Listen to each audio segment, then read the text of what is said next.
Sir Jani master artist Jhansi మీద కొన్ని comments చేశారు సార్.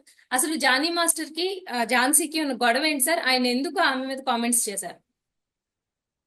యా జానీ మాస్టర్ ఆ, సంగతి మనం చూసాము గతంలో కూడా అనేకసార్లు చెప్పుకున్నాం. జానీ మాస్టర్ తన దగ్గర పనిచేసే కొరియోగ్రాఫర్ ని స్రష్ట వర్మ ఆ అమ్మాయిని లైంగిక అత్యాచారం చేశాడని చెప్పి ఆ అమ్మాయి కేసు పెట్టింది. ఆయన మీద పోక్సో కేసు పెట్టారు, protection of children from sexual offences POCSO case.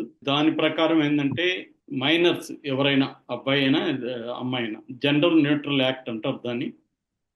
అబ్బాయిలైనా అమ్మాయిలైనా 18 ఏళ్ళ లోపల వాళ్ళ అనుమతితో మన అఫైర్ పెట్టుకున్న ఒక 18 ఏళ్ళ అబ్బాయి ఒక 16 ఏళ్ళ అమ్మాయితో ఆ అమ్మాయి ఇష్టపూర్వకంగా కలిసినా కూడా అది నేరం కిందకే వస్తుంది, పోక్సో అప్లికబుల్ అనమాట. సో అలాగా ఈయన ఒకవేళ ఆ అమ్మాయి సృష్టవర్మ తన అనుమతితో ఈయనతో కలిసినా కూడా ఆ అమ్మాయి కంప్లైంట్ మేరకి అది ఖచ్చితంగా పోక్సోనే వర్తిస్తుంది. ఆ రకంగా ఈయన బాగానే కేసులు ఎదుర్కొన్నాడు. ఆయనకి దాదాపు 36 రోజుల పాటు జైల్లో ఉన్నాడు. అప్పుడు ఆయనకి 2 పరిణామాలు ఆయన జీవితంలో జరిగాయి ప్రధానంగా. ఒకటేమో ఆయనకి నేషనల్ అవార్డు వచ్చింది. నేషనల్ అవార్డు రావడం కొరియోగ్రఫర్లు అంటే మాటలు కాదు, వెరీ డిఫికల్ట్ థింగ్. అటువంటి నేషనల్ అవార్డు వస్తే ఆ నేషనల్ అవార్డు కమిటీకి ఇక్కడ నుంచి కొంతమంది లెటర్లు రాశారని వాళ్ళు కూడా నేషనల్ అవార్డు పాజ్లో పెట్టారు. అంటే రిజెక్ట్ చేయలేదు, అట్టని ఇవ్వలేదు, పాజ్లో పెట్టారు. నేను దాన్ని వ్యతిరేకిస్తూ కూడా నేను కూడా వీడియో చేశాను. అది కరెక్ట్ కాదు. ఎందుకంటే ఒక మనిషి మీద ఆరోపణ రావడం వేరు, అతను దోషిగా ప్రూవ్ అవడం వేరు. ఆరోపణ వచ్చిన వాళ్ళందరూ దోషులు కాదు, ఆరోపణ ఏముంది, ఎవరైనా చేయొచ్చు. కాబట్టి కానీ ఇక్కడికి వచ్చేసరికి ఏంటంటే కొంతమంది చట్టాన్ని పక్కన పెట్టి మోరల్ యాంగిల్లోకి వెళ్ళిపోతారు. మన వాళ్ళకి మీడియాకి కానీ చాలా మందికి లీగల్ లా అండ్ మొరాలిటీ ఈ రెండోటికి మధ్య తేడా అనేది తెలియక రెండింటిని మిక్స్ చేసేస్తూ ఉంటారు. ఇష్టం వచ్చినప్పుడు మొరాలిటీలోకి వెళ్తారు, మళ్ళీ ఇష్టం వచ్చినప్పుడు లాలోకి వెళ్తుంటారు. నిజానికి మొరాలిటీ కంటే కూడా లీగల్గా మొరాలిటీ అంటే ఎవరు మొరాలిటీని ఎవరు ఎలా డిసైడ్ చేస్తాం. సో అదే కేసు మన మీద వస్తే మనం ఎలా బిహేవ్ చేస్తాం. మన మీద ఒక అమ్మాయి ఎవరు వచ్చి నువ్వు నన్ను లైంగిక అత్యాచారం చేస్తామని గొడవ పెట్టచ్చు. ఎందుకంటే ఫాల్స్ కేసులు విపరీతంగా పెరుగుతున్నాయి ఈ మధ్య. అది హైకోర్టులు కూడా పోక్సో విషయంలో అనేక సార్లు హైకోర్టు జడ్జిలే గవర్నమెంట్కి చెప్తున్నారు, బాబు మీరు అమ్మాయిల వయసు తగ్గించండి, 18 నుంచి 16కి చేయండి, సెక్సువల్ ఏజ్ అంటారు, సెక్సువల్ ఏజ్ని తగ్గించండి అని హైకోర్టులే రికమెండ్ చేస్తున్నాయి. ఎందుకంటే వాళ్ళ దగ్గరకు వచ్చే కేసుల్లో మెజారిటీ ఏంటంటే అమ్మాయే అబ్బాయిని రెచ్చగొడుతుంది, సెడ్యూస్ చేస్తుంది. ఎవరు 16, 17 ఏళ్ళ అమ్మాయి 18 ఏళ్ళ అబ్బాయిని సెడ్యూస్ చేస్తున్నారు. ఇవాళ అమ్మాయిలు ఎంత అంటే మన సమాజం మారే కొద్దీ ఫాస్ట్ అయిపోయింది. ఫోను సెల్ ఫోన్లు చిన్నప్పుడే వెళ్ళిపోతున్నాయి, ఫోన్లలో పోర్న్ ఉంటుంది, వాళ్ళు కోరికలు ఉంటాయి, పైగా ఫ్రీడమ్ ఉంటుంది, డబ్బు ఉంటుంది. సో ఇవన్నీ ఉన్నప్పుడు అమ్మాయిలే రెచ్చగొడుతున్నారు, అబ్బాయిలు కూడా దానికి ప్రతిస్పందిస్తున్నారు. వాళ్ళిద్దరి మధ్య మ్యూచువల్ కాన్సెంట్తో అఫైర్ ఏర్పడుతుంది. అది రేపు పెద్దవాళ్ళకి తెలిసేసరికి పెద్దవాళ్ళు పోలీస్ కేసు పెట్టేసి వాడు వచ్చి మా అమ్మాయిని చేశాడని కేసు పెట్టేస్తారు, పోక్సో కేసు కింద. పోక్సో కేసులో అంత ఈజీగా బెయిల్ రాదు. దాంతో అబ్బాయి లైఫ్ రూయిన్ అవుతుందని కోర్టులే వాపోతున్నారు. అందుకని వయసు తగ్గించమని చెప్తున్నారు. ఇది ఎప్పుడో బ్రిటిష్ వాళ్ళ కాలం నాటి పెట్టిన చట్టము. ఇవాళ సమాజం మారిపోయింది. చాలా దేశాల్లో కూడా సెక్సువల్ ఏజ్ అనేది 16 ఏళ్ళకు ఉంది. మీరు కూడా మార్చండి అని చెప్తే ఈ మోడీ ప్రభుత్వం ఆ విషయంలో పట్టించుకోవట్లేదు. అందుకని అబ్బాయిలు ఇదవుతున్నారు. ఇక్కడ కూడా మన అందరికీ అర్థమయ్యేది ఏంటంటే ఆ అమ్మాయి ఇష్టపూర్వకంగానే అతనితో ఇదైంది. ఎందుకంటే 1 month బ్యాక్ కూడా అమ్మాయి విపరీతంగా పోడింది. 2022లో వీళ్ళిద్దరూ హీరో హీరోయిన్ గా సినిమా స్టార్ట్ అయింది. అప్పుడు కూడా ఈ అబ్బాయి సరదాగా అమ్మాయిని ఇంటర్వ్యూ చేస్తున్నాడు. ఆ వీడియోలన్నీ కూడా ఉన్నాయి. ఇప్పుడు వచ్చి సడన్ గా ఎప్పుడో 2019లో నన్ను అత్యాచారం చేశాడని ఇప్పుడు చెప్పడం అంటేనే అర్థమవుతుంది. రెండోది, ఆ అమ్మాయికి వాళ్ళ డ్రైవర్కి జరిగిన సంభాషణ కూడా బయటకు వచ్చింది.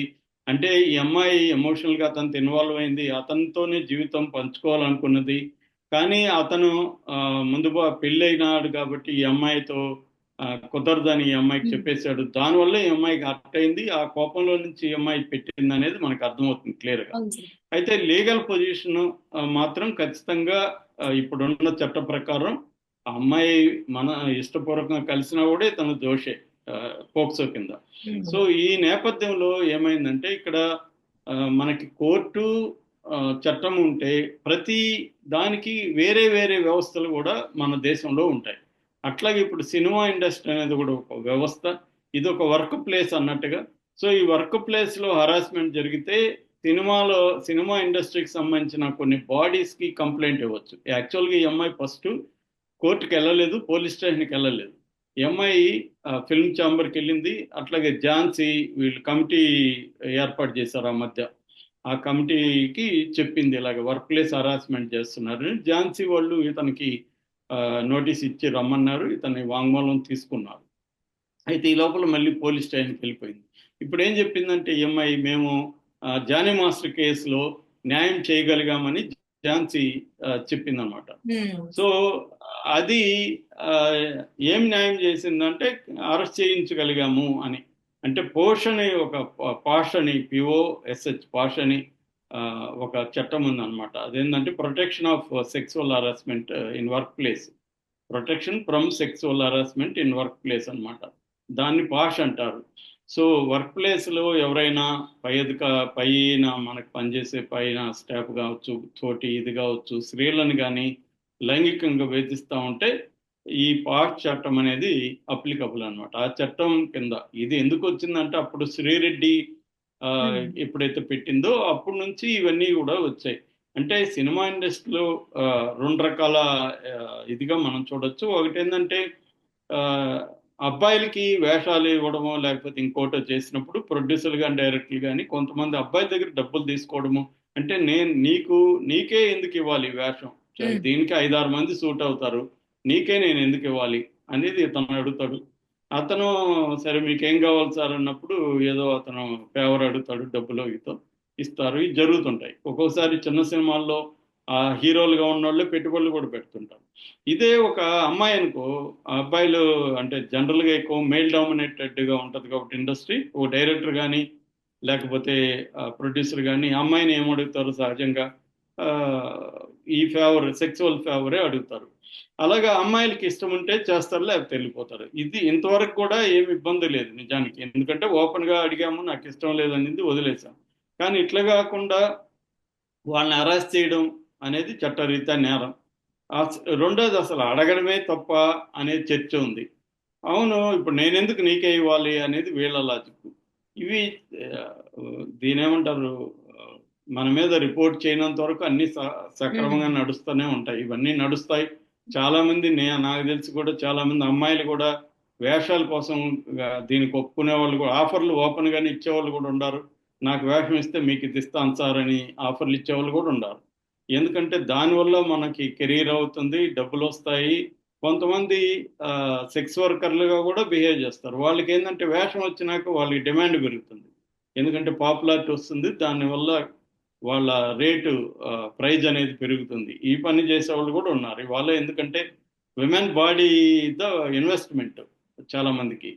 అలా ఇవన్నీ ఉంటాయి. కాకపోతే ఏంటంటే ఇది కేసు రాకుండా డీల్ చేసుకోవాలా, అక్కడ ఫెయిల్ అయినాడు ఇతను. సో ఇప్పుడు ఇతను ఝాన్సీ మీద స్టేట్మెంట్ ఇచ్చాడు, ఈమె ఇలా దారుణంగా మాట్లాడుతుందని. అంటే నిజానికి ఝాన్సీ అయినా ఎవరైనా కూడా ఆలోచించాల్సింది ఏంటంటే అతని మీద ఆరోపణ వచ్చింది, కోర్టులో తేలాలి. మనం ఎలా తేల్చేస్తాం? ఇక్కడ కూడా ఏంది, ఇప్పుడు అల్లు అర్జున్ ఫర్ ఎగ్జాంపుల్, మా ఎగ్జాంపులే చెప్తాను నేను. హేమ మీద ఏమో ఆరోపణలు వచ్చాయి, డ్రగ్స్ తీసుకున్నారని. నిజానికి ఆ కేసు ఏం నిలవలేదు. ఆరోపణలు రాగానే ఆమెను సస్పెండ్ చేసేశారు మాలో నుంచి. అదే అల్లు అర్జున్ మీద కేసు పెట్టారు, అతను అరెస్ట్ కూడా చేశారు. కానీ అల్లు అర్జున్ మాలో నుంచి సస్పెండ్ చేయలే. ఎందుకు చేయలేదు అంటే అల్లు అర్జున్ ఏమో ఒక పెద్ద స్థాయి హీరో, స్టార్ హీరో కాబట్టి చేయలే. హేమ ఏమో ఆమెకి అంత మామూలు ఒక క్యారెక్టర్ ఆర్టిస్ట్ కాబట్టి. అంటే ఇక్కడ మొరాలిటీలు మనం ఎవరికి అప్లై చేస్తాము? బలహీనమైన వాళ్ళ విషయంలోనే అప్లై చేస్తాం. బలమైన వాళ్ళకి మనం మొరాలిటీలు అప్లై చేయం. లా కూడా ఎలాగో వాళ్ళకి రక్షిస్తుంది. ఈ సమాజంలో ఏంటంటే అందుకనే మొరాలిటీ గురించి మాట్లాడేటప్పుడు కూడా ఏ కాంటెక్స్ట్ లో మాట్లాడుతున్నాడు, ఎవరి గురించి మాట్లాడుతున్నారు అనేది వెరీ వెరీ ఇంపార్టెంట్.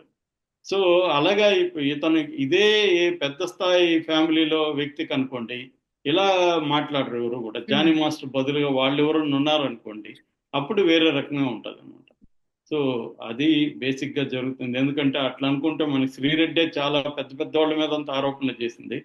మరి వాళ్ళంతా ఇదే విధంగా వీళ్ళు మాట్లాడారా? లేదు కదా. కాబట్టి ఇక్కడ ఏంటంటే ప్రతిదాని కాంటెక్స్ట్ లో మనం చూడాలి. ఆ కాంటెక్స్ట్ లో ఖచ్చితంగా జానీ మాస్టర్ కి ఆ, ఒక రకమైన అన్యాయం. ఆయన యూనియన్ లో పెట్టుకోలేదు, ఆయన అవార్డు క్యాన్సిల్ చేశారు, ఆయనకి వేషాలు ఇవ్వకుండా కూడా ఆయనకి అంటే ఛాన్సెస్ ఇవ్వకుండా కూడా వేధిస్తున్నట్టుగా కనబడుతుంది.